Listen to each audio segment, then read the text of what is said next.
Bismillahirrahmanirrahim. Assalamualaikum warahmatullahi wabarakatuh.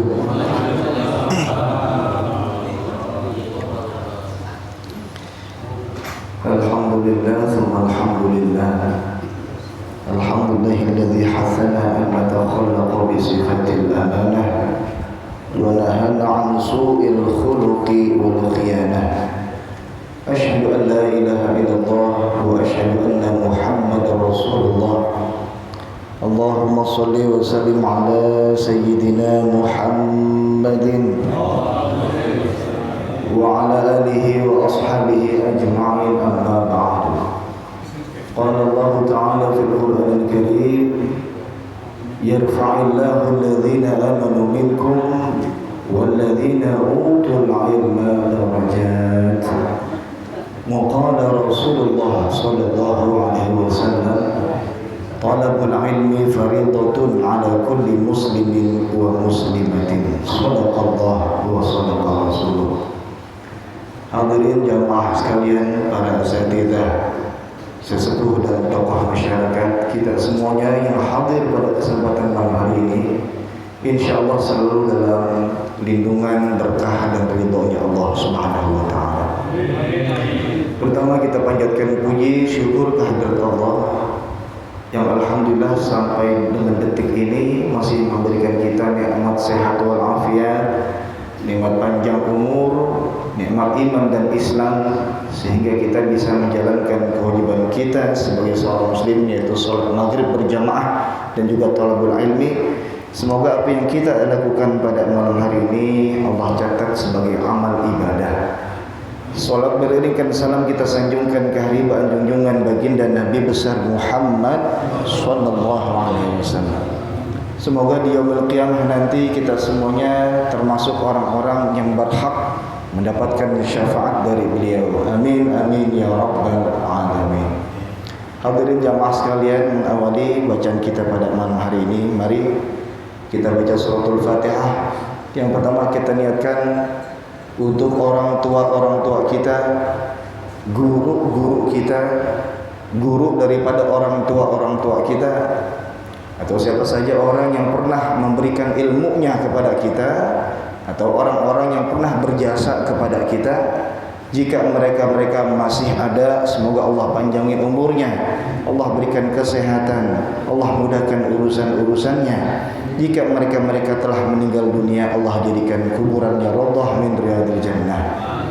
Juga kita niatkan untuk diri kita semua, semoga Allah senantiasa memberikan kita kesehatan, Allah panjangkan umur kita dalam taat ibadah kepadanya, Allah tetapkan iman dan Islam dalam hati kita, sehingga pada akhirnya nanti kita semua Allah wafatkan dalam keadaan husnul khatimah. Al-Fatihah ala ma nawaina wa ma nawa bi salafus salih ila hadratin Nabi. Al-Fatihah. Bismillahirrahmanirrahim.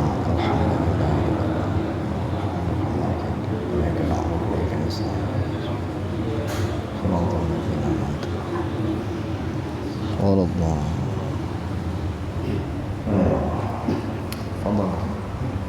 Bismillahirrahmanirrahim. Adatul khamis bil husni, mujibatul husni, khamsatun. Wa hadhihi al-jima'u wa khurujul maniyyi wa khairu wa nifatu wa ibadatu. Khurujul husni ithnani. Al-awwalu an-niyyatu wa hiya nawaitu raf'al hadathil akbar inda husni awwal dhikri min badanihi.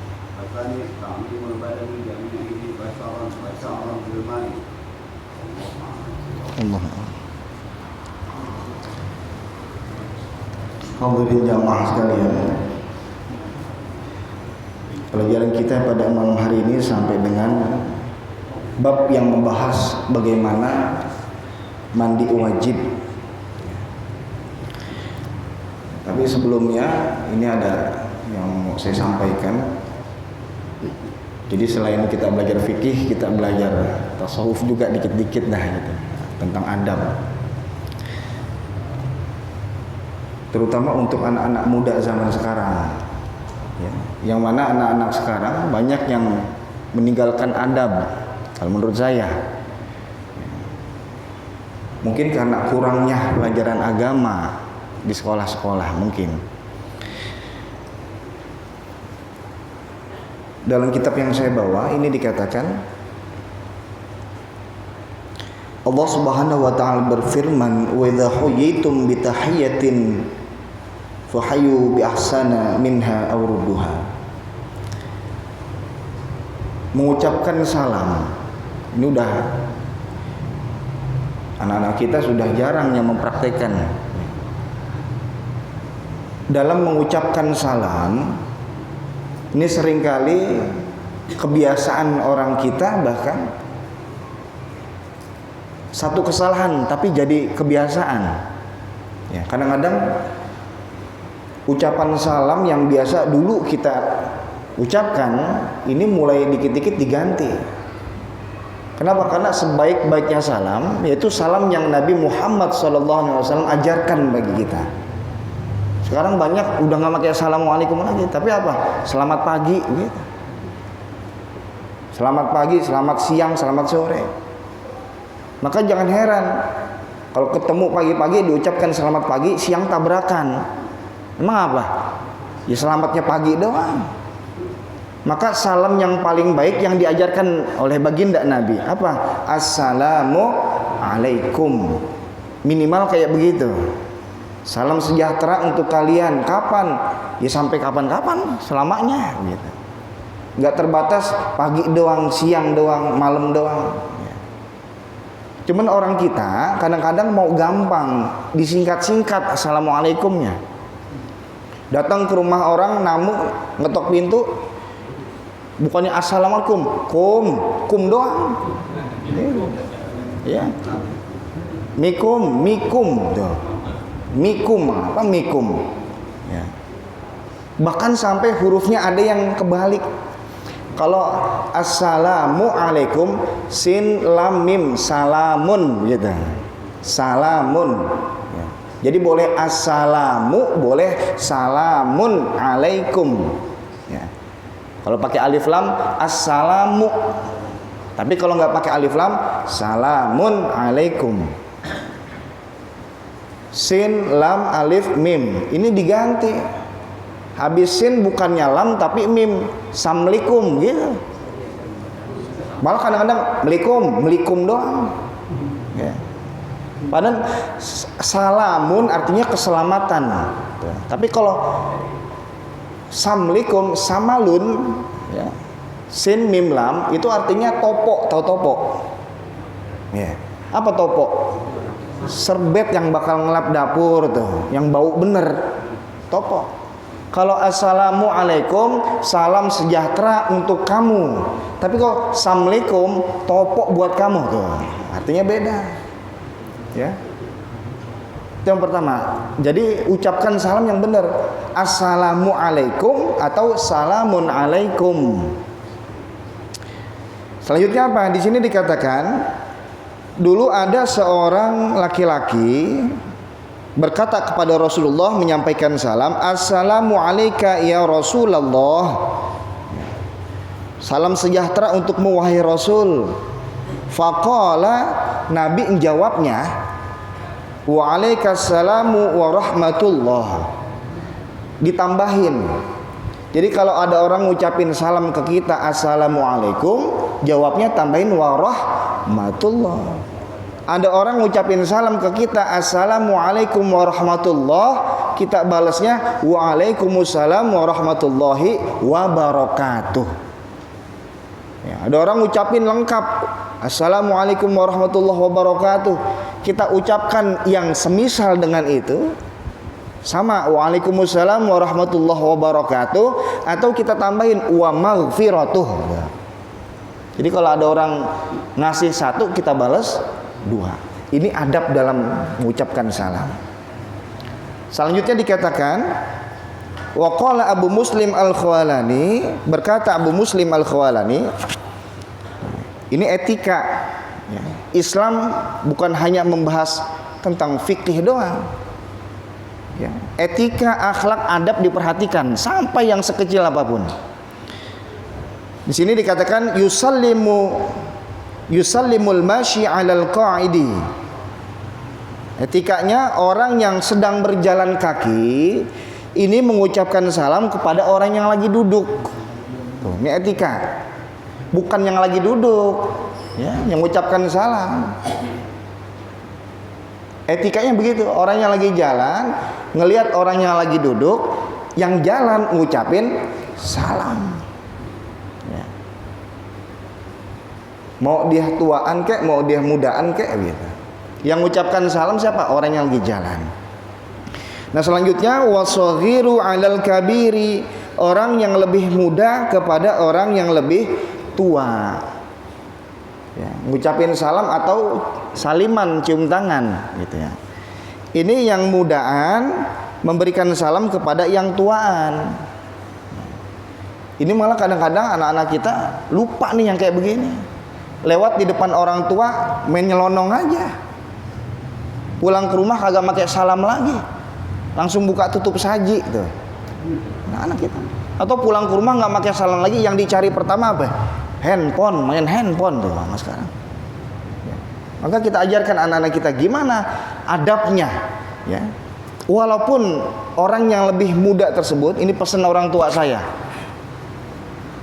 Walaupun orang yang lebih muda tersebut dia dipanggil ustadz, dia dipanggil kiai atau dipanggil apapun, begitu ketemu yang lebih tua, maka yang mudaan ngucapin salam, yang cium tangan orang yang lebih tua. Ini orang tua saya mesen bener nih, ya. Jangan mentang-mentang gitu, bahasanya jangan mentang-mentang. Jangan mentang-mentang dipanggil ustadz ketemu yang tuaan kagak mau cium tangan, jangan. Ya. Ini adab. Warakibu 'alal masyi. Kalau tadi yang jalan kaki ketemu orang yang duduk, yang jalan kaki dong yang ngucapin salam. Tapi warakibu 'alal masyi, orang yang berkendara ini mengucapkan salam kepada orang yang jalan kaki. Ya. Kalau kita lihat, pikir pakai logika, hadirin jamaah sekalian. Ada orang naik kendaraan, ada orang jalan kaki. Kira-kira dari segi kekayaan lebih kaya yang mana tuh? Yang naik kendaraan. Maka orang yang lebih, bahasa kitanya lebih susah dah gitu ya. Orang yang di bawah, ekonominya di bawah, ketika ditegur sama orang yang lebih tinggi ekonominya, dia ngerasa diperhatiin. Ini adabnya Islam. Ada orang naik motor, ketemu orang jalan kaki, yang ngucapin salam yang naik motor. Assalamualaikum gitu. Kalau bisa turun salaman. Apalagi orang naik mobil, ya. Orang naik mobil, begitu ada orang yang lagi jalan atau orang yang lagi duduk, paling kagak buka jendela ngucapin salam.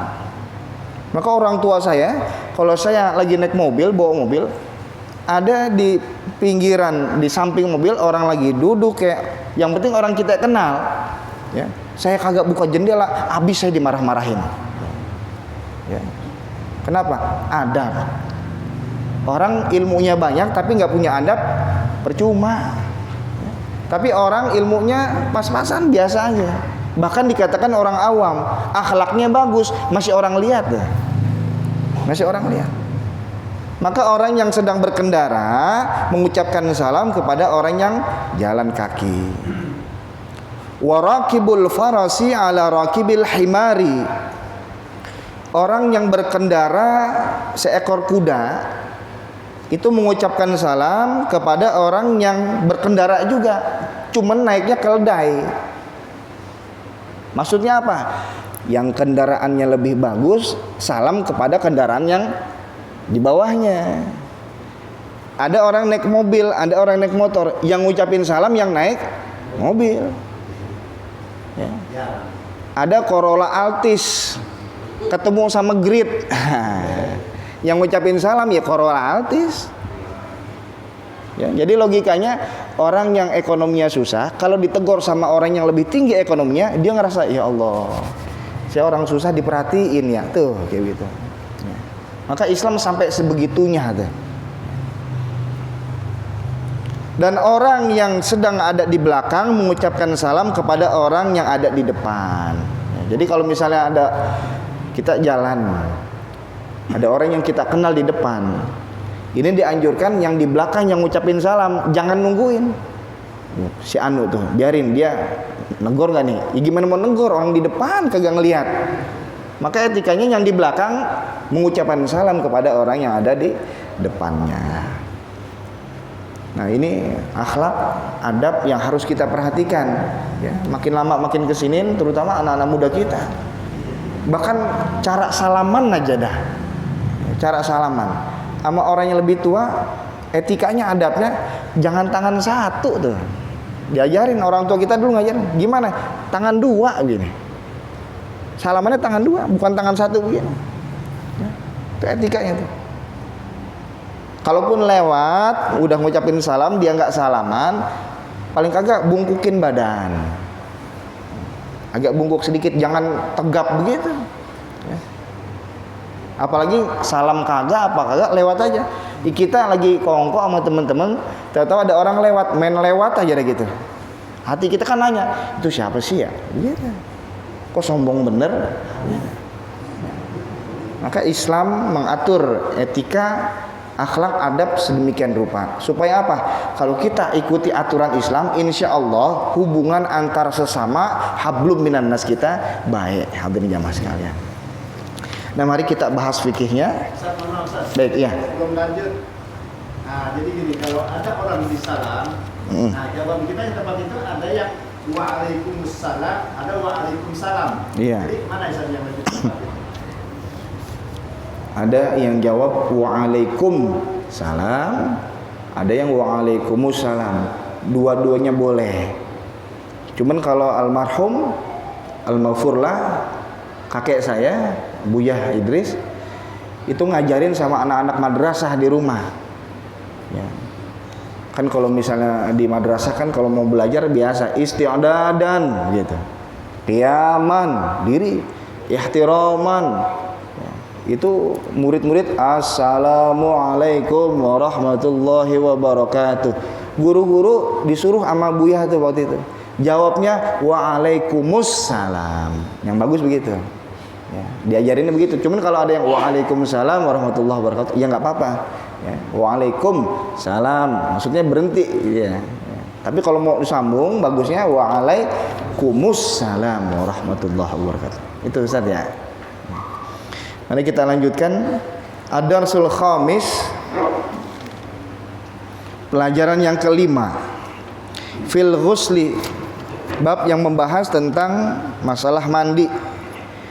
Bukannya mandi biasa, tapi mandinya mandi wajib atau mandi junub kita nyebutnya. Mujibatul ghusli khamsatun. Seseorang yang diwajibkan untuk mandi, seseorang yang diwajibkan untuk mandi junub khamsatun, ada 5 orang. Ada 5 orang. Wahia al-jima'u wa khurujul maniyyi wal haidu wan nifasu wal wiladatu. Yang pertama adalah al-jima'u. Apa al-jima'u? Suami istri yang berhubungan badan. Suami istri yang berhubungan badan, atau seorang laki-laki dan perempuan yang berhubungan badan. Ini baik menikah atau tidak menikah. Kalau menikah, selain dia melakukan hubungan tersebut, dia dapat pahala tuh. Kayak waktu di Al-Mukhlisin yang kita bahas.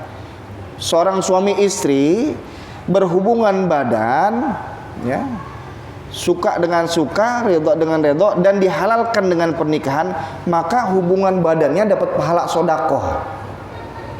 Dapat pahala sodakoh, kata Rasulullah. Tapi kalau orang yang, mohon maaf, berzina ya, di luar nikah, apakah kalau misalnya berhubungan badan di luar nikah nggak perlu mandi? Tetap wajib mandi. Dosa nggak? Ya dosa jelas. Tapi masalah kewajiban mandinya tetap. Kenapa? Karena jima'nya itu. Ya, karena jima'. Dan yang dimaksud jima' di sini itu adalah ketika bagian helm. Nah, laki-laki nih, bagian helm laki-lakinya nyelup gitu, nggak kelihatan. Kalau sekiranya, mohon maaf, kalau misalnya ini kemaluan, Ya ini kemaluan perempuan sampai nggak kelihatan tuh helmnya. Apalagi sampai batang-batangnya masuk gitu. Tapi kalau belum helmnya masih kelihatan begini, ini belum wajib mandi nih. Belum wajib mandi. Apalagi cuma main pinggir-pinggiran doang gitu. Nggak wajib mandi. Ya. Nggak wajib mandi. Tapi kalau sampai kepalanya itu yang kayak yang helmnya itu sampai nggak kelihatan gitu. Hatta khasyabah sampai masuk dan nggak kelihatan, maka baik yang laki-laki atau yang perempuan wajib mandi. Gitu. Ya, jadi kalau misalnya ya tibang nempel doang gitu yang belum wajib mandi, ya. Emang ada yang gitu? Ya bisa jadi baru begini doang tato, assalamualaikum ada tamu, wah jadi batal. Ya, ini siapa sih kagak tahu urusan gitu ya. Ya. Maka belum wajib mandi itu. Gitu.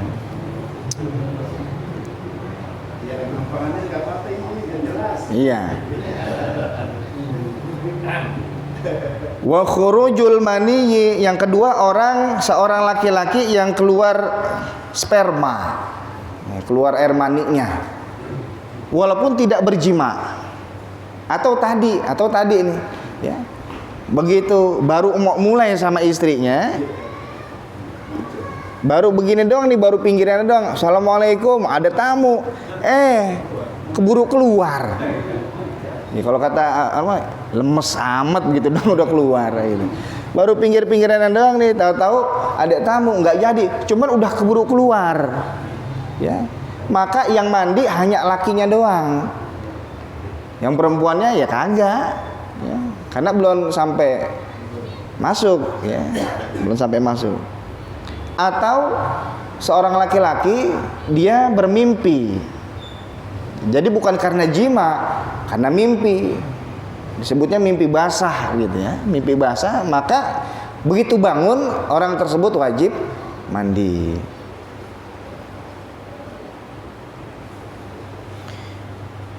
Wal haidu, dan seorang perempuan yang menstruasi, keluar darah kotornya, ya, wal haidu. Nanti ada pembahasannya ya tentang masalah haid.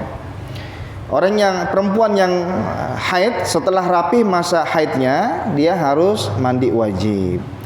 Nah, ini harus kita tegaskan jamaah hadirin sekalian, terutama kita yang punya anak perempuan. Kita yang punya anak perempuan atau punya istri, kewajiban sholat bukan karena udah mandi. Ini sering salah paham. Kewajiban sholat seorang perempuan yang dapat haid bukan karena sudah mandi, tapi karena sudah berhenti darahnya. Kadang-kadang darahnya udah berhenti, cuman belum mandi, akhirnya nggak sholat. Ini kejadian di sekolah saya, anak-anak sekolah saya ngajar SMK umum, ya. Itu ada seorang siswi, kok saya perhatikan kalau di sekolah saya ada buku haid. Jadi yang haid harus ngisi buku, udah hari keberapa ngisi itu. Ya. Saya lihat ini siswi kok nggak ngisi buku haid hari ini, kemarin ngisi, hari ini kok nggak ngisi buku haid. Cuman begitu sholat zuhur berjamaah, kok dia nggak sholat, asar nggak sholat juga. Saya panggil, kamu kenapa nggak sholat zuhur dan asar? Apa jawabannya? Enteng bener jawabannya, saya belum mandi pak. Gitu.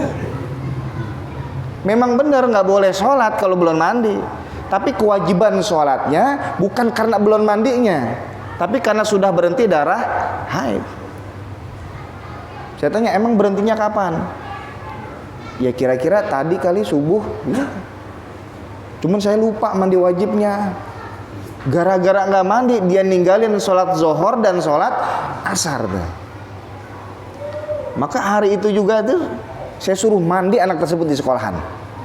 Saya ambil anduk dari rumah, sabun, mandi. Kenapa? Subuhnya qadha, zuhurnya qadha, asarnya qadha. Kalau sampai rumah nanti bisa lupa lagi nih anak. Ya, apalagi orang tuanya nggak paham, ya, nggak nanya-nanya, udah rapi belum gitu. Maka kita punya anak perempuan, kudu kita pantau bener-bener. Udah rapi haidnya, sholat, mandi buruan. Ya. Ini kalau nungguin mandi, kalau misalnya ntar sore dia lupa lagi mandi, maghrib isya nggak sholat lagi. Gitu. Maka kewajiban sholat bagi wanita haid akan wajib kembali ketika darah haidnya sudah habis. Ya, sudah habis, bukan karena belum mandinya. Gitu. Wan nifasu, dan nifas, ya, darah yang keluar ketika melahirkan, ya. Setelah melahirkan nifas. Nanti ada pembahasan juga insyaallah. Wal wiladatu, dan melahirkan. Ya. Kok melahirkan sama nifas dibedakan di sini? Karena ada orang-orang yang setelah melahirkan itu tidak keluar darah nifas. Ada orang-orang yang melahirkan tapi nggak keluar darah nifas. Terus gimana? Tetap wajib mandi. Walaupun nggak keluar darah nifasnya, tetap wajib mandi. Kenapa wajib mandi? Akibat melahirkan itu. Ya. Tapi kalau ternyata habis melahirkan terus keluar darah nifas, mandinya kapan? Nanti setelah darah nifasnya habis. Ya. Tapi kalau misalnya nggak keluar darah nifas, tetap wajib mandi. Kenapa? Karena wiladah, habis melahirkan. Gitu. Kayak zaman sekarang kan ada yang sesar tuh, ya, sesar. Orang yang sesar kan nggak keluar darah nifas, karena bukan dari bawah, tapi dari perutnya. Gitu. Tetap wajib mandi. Hadirin jamaah sekalian. Nah selanjutnya furudul ghusli, fardu atau rukun-rukun dalam mandi wajib. Furudul ghusli ithnani, ya. Fardu atau rukun daripada mandi wajib ada dua macam. Al-awwalu an-niyatu wa hiya nawaitu raf'al hadatsil akbari inda ghusli awwali juz'in min badanihi. Yang pertama, fardunya atau rukunnya adalah membaca niat. Wahia, bacaannya, ya, bacaannya bagaimana bacaannya? Nawaitu raf'al hadatsil akbari. Cukup sampai situ aja udah apa namanya? Udah mencukupi gitu. Nawaitu raf'al hadatsil akbari. Cukup. Atau yang sering kita baca, nawaitu raf'al hadatsil akbari, pakai fardon boleh enggak? Boleh, enggak apa-apa. Ya, lillahi ta'ala tambahin boleh enggak? Boleh. Tapi jangan pakai Allahu akbar. Ya. Fardhon lillahi ta'ala, Allahu akbar, lupa kayak niat sholat gitu, bukan. Ya, nggak pakai Allahu akbar. Atau bahasa Indonesia boleh nggak? Ya boleh, nggak apa-apa. Nah ini sekarang kita bahas dalam mazhab kita Imam Syafi'i ada talaffuzun niyah, ada niyah, ada melafazkan bacaan niat, ada niat itu sendiri. Mengapa penting talaffuzun niyah? Kenapa kok penting kita talafuzunnya, mengucapkan dengan apa namanya lisan kita niatnya. Nanti diulangi niatnya di hati kita. Yang namanya niat adanya di hati. Fil qalbi adanya di hati. Kita mau sholat jamaah sekalian. Usolli fardhal maghribi 3 raka'atin mustaqbilal qiblati adaan ma'muman lillahi ta'ala. Allahu akbar. Yang tadi kita baca nawa itu belum niat, namanya talafuzun niyah. Melafazkan niat. Niatnya kapan? Inda takbiratil ihram. Ketika Allahu akbar, di situ niat pakai hati. Tapi dalam mazhab kita penting talafuzun niyah. Kenapa kok penting? Ya, karena begini. Kita lagi ngitung duit nih. Ini kita perbandingkan aja. Kita lagi ngitung duit. Agak banyak duitnya nih, ya, segepok duitnya. Ketika lagi ngitung, ini biasanya ada orang yang 100, 200, 300, 400 diucapin. Tapi kalau cuma dengan hati doang kadang-kadang lupa. Apalagi ada yang ngobrol, ada yang ngajak ngomong. Berapa sih tadi ya? Lupa. Ya. Kita ngitung duit 100, 200, 300, ada yang orang ngomong. Tetap aja begini karena penguatannya dengan lisan kita. 100, 200, 300, 400 itu talafuzunnya kayak gitu juga. Ya. Maka ketika kita mau mandi, ya talafuz dulu. Nawaitu raf'al hadatsil akbari. Udah gitu cukup. Nah, kapan baca niatnya? Baca niat mandi wajibnya kapan? Ainda. Nah, di sini dikatakan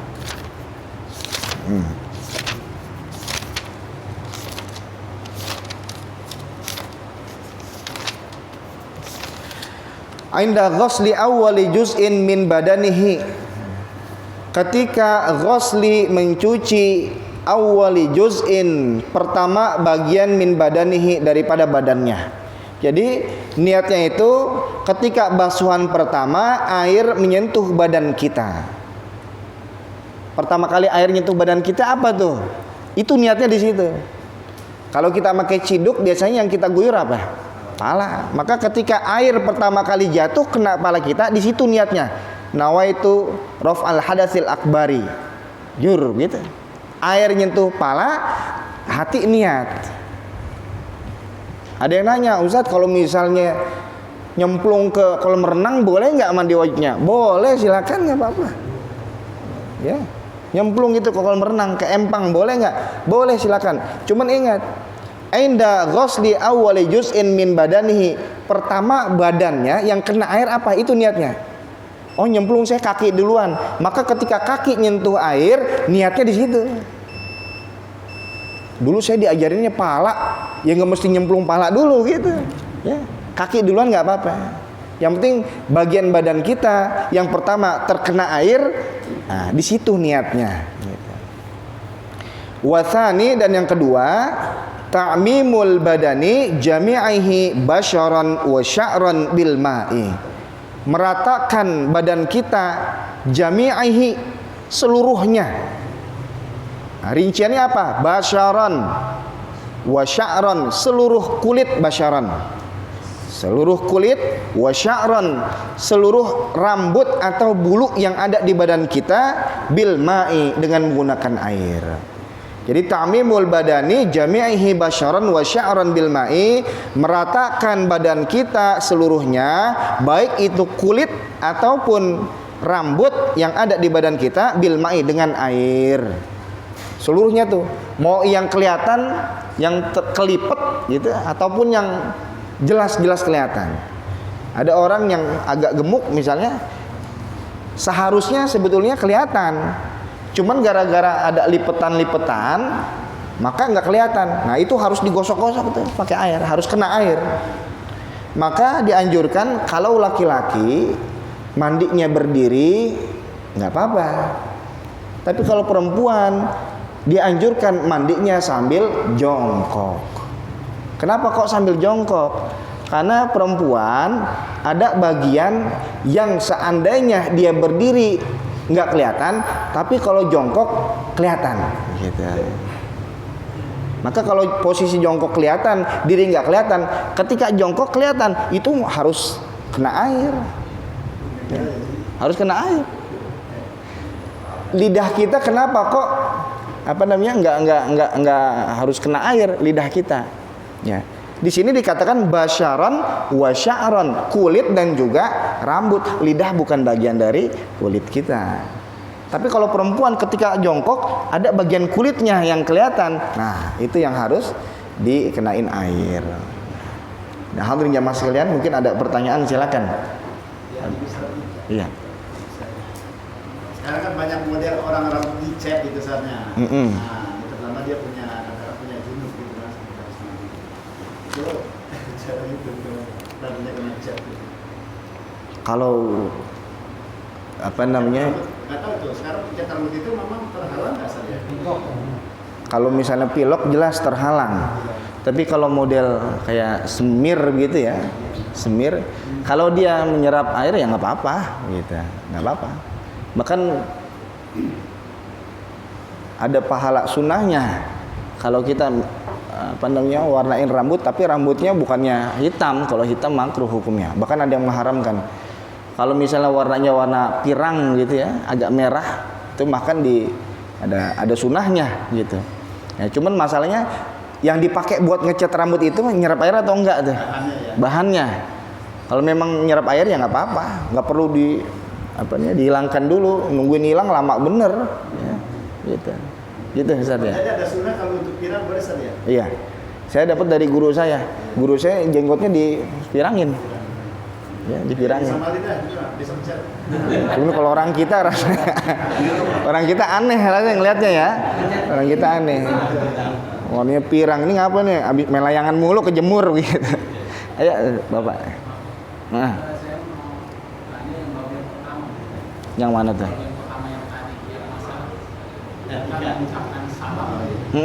Salam dengan etika. Ya. Yang saya pertanyakan, kita kan tadi mengucapkan dan menjawab salam. Etika. Sekarang saya mau bertanya, bagaimana dengan salamannya sendiri, Pak? Iya. Nah, kadang-kadang yang banyak saya alami, salaman iya, tapi di muka kemana?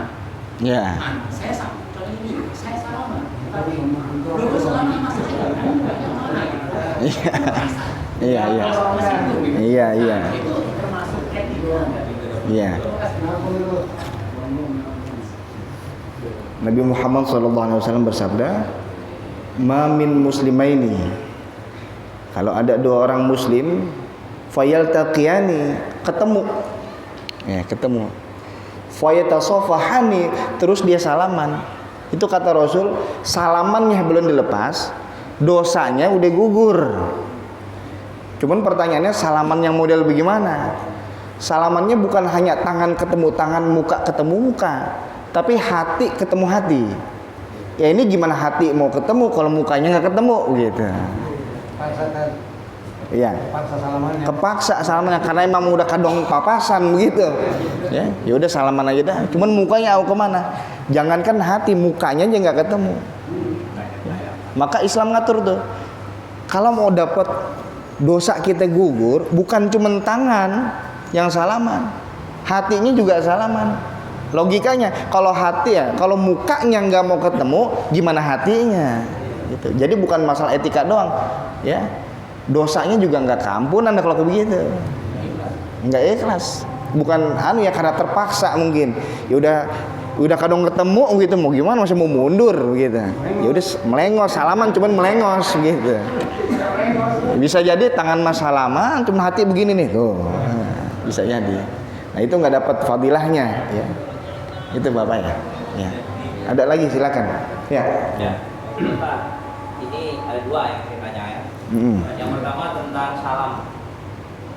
Yang salam namanya di sekolahan ya Pak Ustadz ya. Iya. Saya kan dulu kadang-kadang anak-anak kasih salamnya pakai nada gitu, panjangin. Itu gimana? Contohnya. Ya, Assalamualaikum warahmatullahi wabarakatuh. Kadang-kadang panjangin gitu. Iya. Nah, dengan yang mandi wajib tadi, kalau seandainya kadang-kadang di rumah kita air mati gitu loh, kering, itu aja Pak. Tapi udah subuh gitu loh, nungguin air kagak ada tangga nggak mungkin, habis iman gitu. Iya. Nah, antisipasinya bagaimana untuk mandi? Apakah bisa dengan tayamum? Iya. Ataukah dengan cara yang bagaimana Pak Ustadz? Karena emergensi lah pagi-pagi. Iya. Ya, cakep ini pertanyaan karena saya juga ngajar di sekolahan juga nih yang pertama. Bagaimana kalau ngucapin salamnya makin nada Assalamualaikum gitu ya? Ya. Yang namanya salam itu bukan daripada ayat Al-Qur'an. Malah nanti saya mau kita bahas juga ada anak-anak kebiasaan anak-anak yang salah, yang gurunya ngajarin salah. Kalau salam nggak masalah, namanya pendidikan, ya. Assalamu, yang penting betul assalamu. Nah, kita sebagai guru harus negesin, bukan assalam. Kalau a panjang itu jadi pertanyaan apakah gitu. Nah, jadi apakah artinya? Maka kita sebagai guru ngajarin bukan assalam tapi assalam. Karena itu alif lam syamsiyah gitu ya. Terus assalamualaikum warahmatullahi wabarakatuh. Bener-bener tuh gitu. Harus kita ajarkan sebagai guru. Nah, cuman ada di sekolahan, ini sering saya tegaskan ke guru-guru yang ngajar di yayasan saya.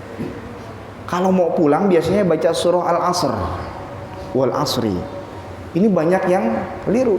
wal asri in. Ri-nya panjang tuh. Kan anak begitu tuh. Iya, karena makin nada. Jangan sampai nada jadi merusak makna. Jangan. Kita guru punya kewajiban buat ngingetin tuh. Wal asri innal insana lafi khusrin illal ladzina amanu. Kalau mau berhenti di ila, ya ntar ulangi lagi dari ila.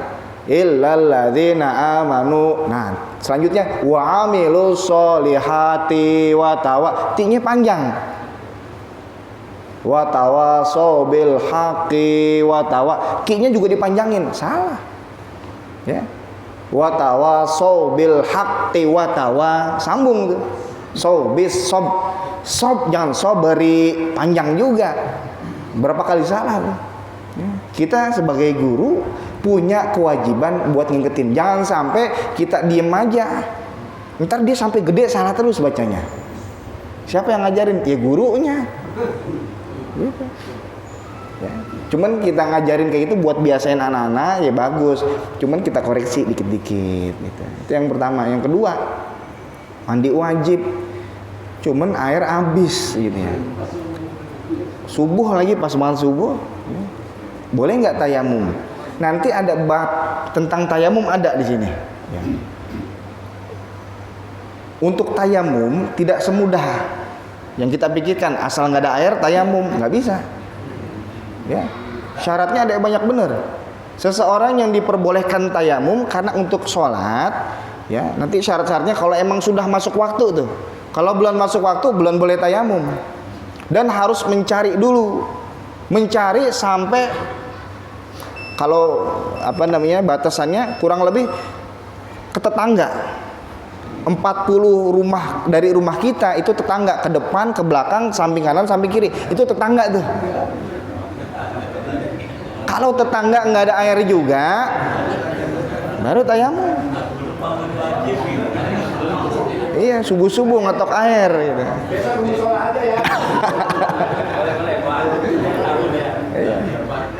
Pokoknya besok kalau subuh-subuh ada yang ngetok-ngetok, mau mandi junub tuh dia tuh. Jadi ada syaratnya, ya. Di warung masih ada air kagak? Ya. Masih ada air segelas tuh air aqua gelas atau belum boleh tayamum. Kalau memang sudah dicari kemana-mana nggak ada air, baru boleh. Itu kalau tayamumnya karena difaqdil ma'i, karena nggak ada air. Tapi kalau karena sakit, walaupun air banyak, boleh nggak apa-apa. Gitu. Tapi usahakan dulu, tetangga masih ada nih, cuman kagak enak kalau tetangga. Ya. Iya, mau ngapain? Mau mandi ditanya gitu ya. Itu ya, gitu Bapak ya. Ada lagi hadirin jamaah sekalian? Ada satu maaf ya. Iya, iya. Ada waktu masih 5 menit lagi dah ya, dikit lagi. Katakanlah gini, pada saat kita sholat, ya salah satu juga kalau salamnya ada yang mengucapkan salamun alaikum warahmatullahi wabarakatuh. Salah saja. Jadi nggak pakai assalamualaikum, tapi nggak ada salamun alaikum warahmatullahi. Kalau untuk sholat, ya bagusnya assalamualaikum gitu ya, karena ya. Karena ada yang terdengar begitu. Iya. Ya. Saya nggak berani jawab, gitu ya. Saya nggak berani, karena saya nggak mungkin karena kekurangan saya gitu ya, saya nggak bisa jawab. Mungkin ada yang kayak begitu, mungkin ada yang membolehkan. Tapi kalau saya, wallahu alam, nanti saya cari dulu deh jawabannya gitu. Tapi kalau yang diajarin orang tua kita dulu, guru-guru kita, assalamualaikum gitu. Bukan saya nggak mau jawab, ya, takutnya salah saya gitu ya. Iya. Baik. Atau memang begini, kadang-kadang cuma nih mungkin asli kalau kedengarannya assalamualaikum. Iya, mungkin. Ya, cuman kalau tadi pertanyaannya assalamualaikum lagi sholat begitu, bukannya saya nggak mau jawab, saya nggak berani jawabnya karena saya nggak tahu, belum tahu gitu. Nanti saya coba cari tahu dulu dah gitu, takut salah saya. Gitu.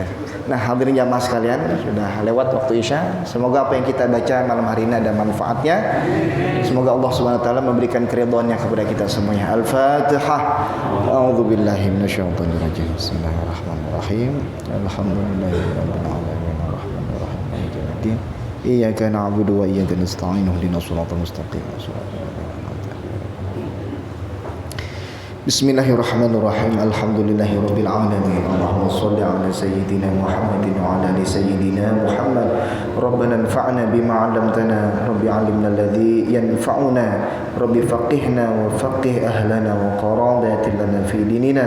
Allahumma qad istawda'naka bima 'allamtanahu farduthu ilaina 'inda hajatina ilaihi wa la tunsin anhu ya rabbal alamin. Wa sallallahu ala sayyidina Muhammadin wa ala alihi wa sahbihi wa sallam. Walhamdulillahi rabbil alamin. Assalamualaikum warahmatullahi wabarakatuh.